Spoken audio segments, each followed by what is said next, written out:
kita akan membahas platform yang sangat berguna buat kalian, para peneliti, mahasiswa, atau siapapun yang sering mencari artikel ilmiah. Namanya Open Knowledge Maps. Alat pencari literatur ilmiah dengan pendekatan visual yang keren banget. Di video ini, kita akan mengupas tuntas fitur-fitur utamanya, kegunaan, dan kenapa kalian wajib coba.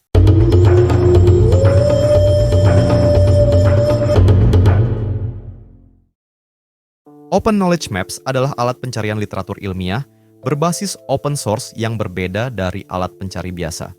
Daripada hanya menampilkan daftar artikel, Open Knowledge Maps menghadirkan informasi dalam bentuk peta pengetahuan visual, di mana setiap topik dan subtopik digambarkan dalam bubble atau cluster. Jadi, kalian nggak cuma cari artikel, tapi juga bisa melihat keterkaitan antara topik-topik itu. Kenapa kamu harus pakai Open Knowledge Maps?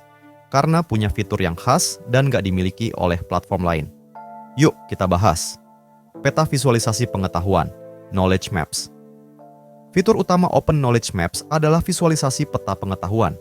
Hasil pencarian disajikan dalam bentuk peta berisi bubble yang menampilkan topik utama dan subtopik terkait.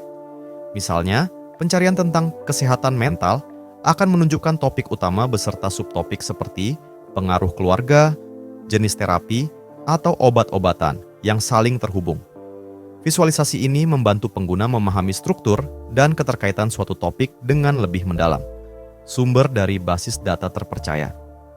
Platform ini mengumpulkan data dari basis data ilmiah yang terpercaya, seperti PubMed untuk kesehatan dan biologi, serta Base yang menyediakan jurnal akses terbuka dalam berbagai disiplin ilmu. Dengan memilih basis data sesuai kebutuhan, pengguna dijamin mendapatkan informasi yang akurat dan berkualitas. Akses mudah ke artikel dan ringkasan.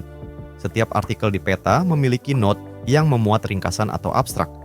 Pengguna dapat mengakses sumber asli artikel hanya dengan satu klik, tanpa perlu mencari artikel satu persatu, karena semuanya sudah terkumpul di peta pengetahuan.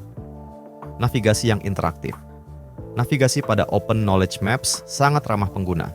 Pengguna dapat mengeklik bubble atau cluster untuk membuka subtopik atau artikel terkait. Navigasi ini memungkinkan eksplorasi mendalam tanpa meninggalkan peta, memudahkan perpindahan antar topik dengan cepat, pemahaman cepat dan keterkaitan antar topik. Fitur ini juga menampilkan keterkaitan antara berbagai topik, misalnya hubungan antara kesehatan mental dan fisik atau antara faktor lingkungan dan psikologis.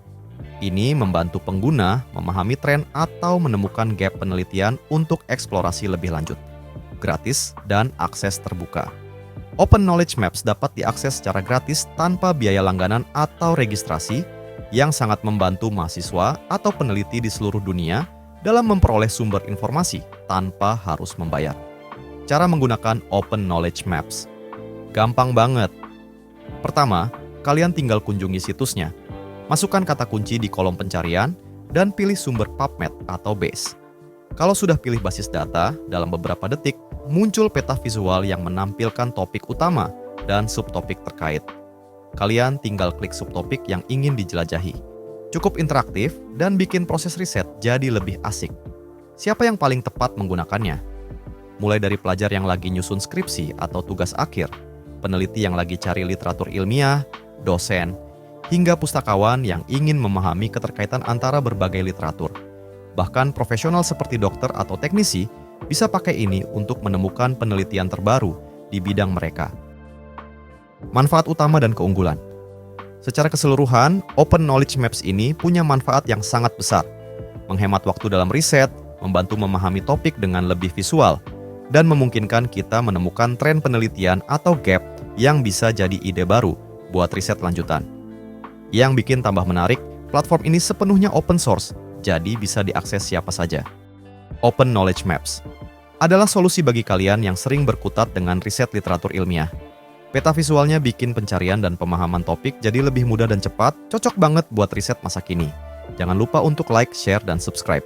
Dan kalau kalian punya pengalaman atau pendapat tentang platform ini, tulis di kolom komentar ya. Sampai jumpa di video selanjutnya.